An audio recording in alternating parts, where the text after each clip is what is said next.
яркие номера в исполнении артистов дельфинария, но и узнать много нового о морских котиках, белугах и, конечно же, дельфинах.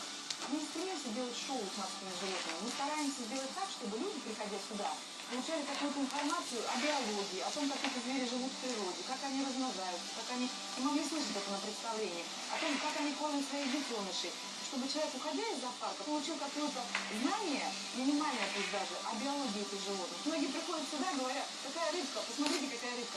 Это же совсем не рыба. И вот это, в общем-то, наша такая основная задача здесь, в зоопарке. Оказывается, китообразные артисты дельфинария Московского зоопарка сами придумывают свои номера.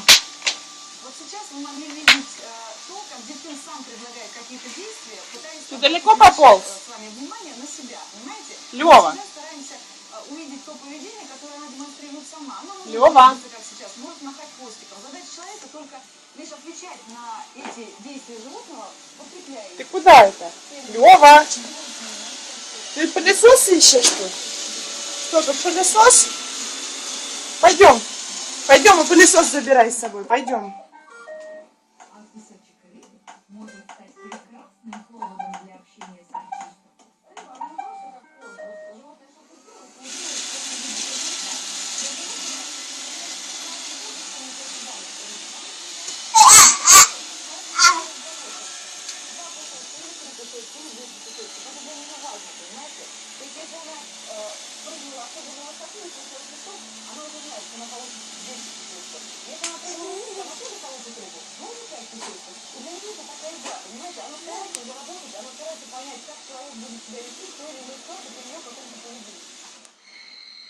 После представления можно сфотографироваться с артистами и даже погладить их.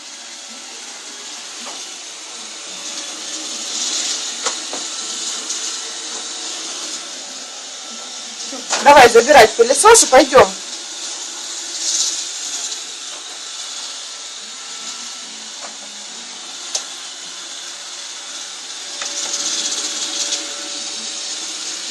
Пойдем.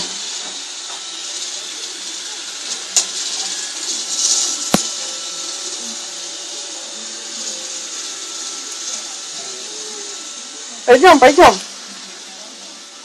Пойдем, Лёва. Пылесос приползет, если ты ему освободишь выход.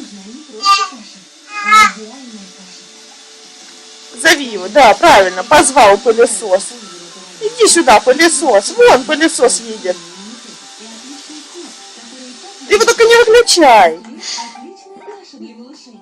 Вкус, польза, защита сочетаются в ней.